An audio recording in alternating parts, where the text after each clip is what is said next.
Bihar CM Nitish Kumar తన పదవికి రాజీనామా చేశారు. గవర్నర్కు స్వయంగా రాజీనామా లేఖను అందజేశారు. బీజేపీతో కలిసి కొత్తగా ప్రభుత్వం ఏర్పాటుకు ఆహ్వానించాలని కోరారు నితీష్. దీంతో 2 రోజులుగా జరుగుతున్న హైడ్రామాకు తెరపడింది. రాజీనామా నిర్ణయానికి ముందు తన నివాసంలో జేడీయూ ఎమ్మెల్యేలతో నితీష్ కుమార్ సమావేశమయ్యారు. పాట్నాలో బీజేపీ ఎమ్మెల్యేలు సైతం వారి పార్టీ ఆఫీసులో కీలక సమావేశం నిర్వహించారు.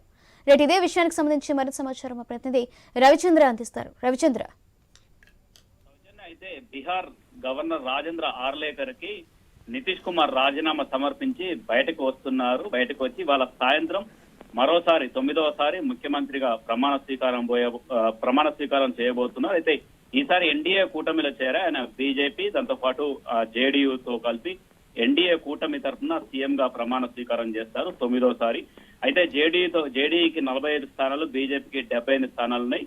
మొత్తం బీహార్ స్థానాలు 243 స్థానాలు ఉంటే అందులో మ్యాజిక్ ఫిగర్ 222 ఉండాలి. అయితే ఎన్డీఏ కూటమికి 125 వరకు ఉన్నాయి కాబట్టి దీంతో ఎలాంటి ఇబ్బంది లేదు, ప్రభుత్వం ఏర్పాటు చేయొచ్చు, సజావుగా ఏర్పాటు చేయొచ్చు, దీంతో ముందుకెళ్తున్నామని చెప్పుకోవచ్చు.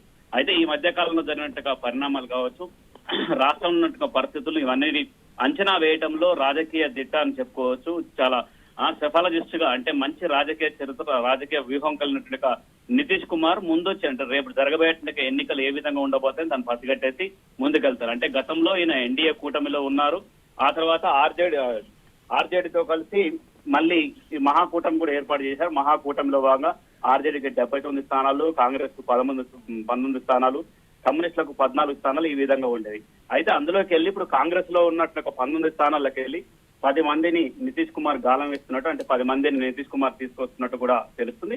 త్వరలో జరిగేట లోక్సభ ఎన్నికల్లో కూడా ప్రభావం కనిపించేటువంటి అవకాశాలు ఉన్నాయి. ఎందుకంటే బీహార్ లో 40 స్థానాలు ఉన్నాయి. ఈ 40 స్థానాల్లో ఎక్కువ స్థానాలు ఎన్డీఏ కూటమి అంటే బీజేపీ కావచ్చు, దాంతో పాటు జేడీయూ కావచ్చు, ఇవి గెలిచేట విధంగా ప్లాన్ చేస్తున్నారని చెప్పుకోవచ్చు.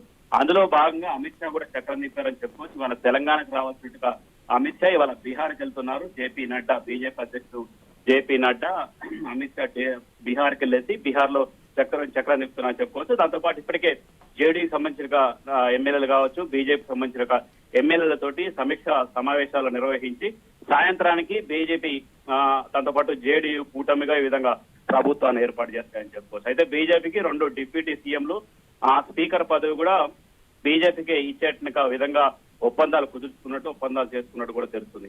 ఏదేమైనప్పటికీ నితీష్ కుమార్ వేసినట్టుగా ఎత్తుగడల్లో, నితీష్ కుమార్ వ్యూహాల్లో ఒక విధంగా చెప్పాలంటే ఇది జాతీయ స్థాయి రాజకీయాల్లో కూడా ప్రభావం ఉంటుందని చెప్పుకోవచ్చు. ఎందుకంటే రేపు జరగబోయేట ఎన్నికల్లో ఇండియా కూటమి తరఫున నితీష్ కుమార్, దాంతో పాటు మమతా బెనర్జీ కావచ్చు, ఆమ్ ఆద్మీ కావచ్చు, ఈ పార్టీలు బలంగా చక్రం తిప్పుతాయనుకున్నారు.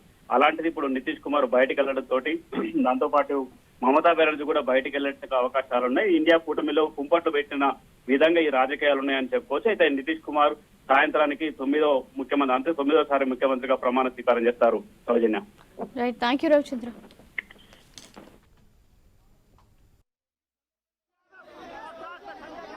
का नजारा है। आप साफ तौर पे देख सकते हैं कि किस तरह से नीतीश कुमार अपने काफिले के साथ राजभवन जा रहे हैं और ये राजभवन से भारत पर एक्सक्लूसिव का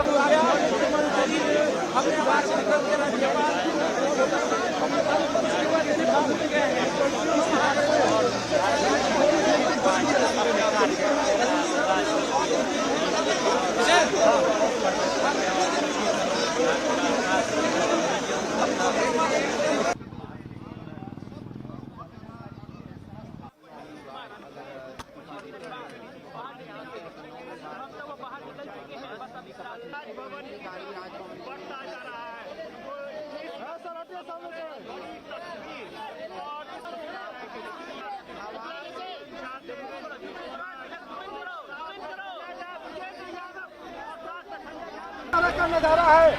आप साफ तौर पे देख सकते हैं कि किस तरह से नीतीश कुमार अपने काफिले के साथ राजभवन। బీహార్ సీఎం నితీష్ కుమార్ తన పదవికి రాజీనామా చేశారు. గవర్నర్కు స్వయంగా రాజీనామా లేఖను అందజేశారు. బీజేపీతో కలిసి కొత్తగా ప్రభుత్వ ఏర్పాటుకు ఆహ్వానించాలని కోరారు నితీష్. దీంతో 2 రోజులుగా జరుగుతున్న హైడ్రామాకు తెరపడింది. రాజీనామా నిర్ణయానికి ముందు తన నివాసంలో జేడీయూ ఎమ్మెల్యేలతో నితీష్ కుమార్ సమావేశమయ్యారు. పాట్నాలో బీజేపీ ఎమ్మెల్యేలు సైతం వారి పార్టీ ఆఫీసులో కీలక సమావేశం నిర్వహించారు.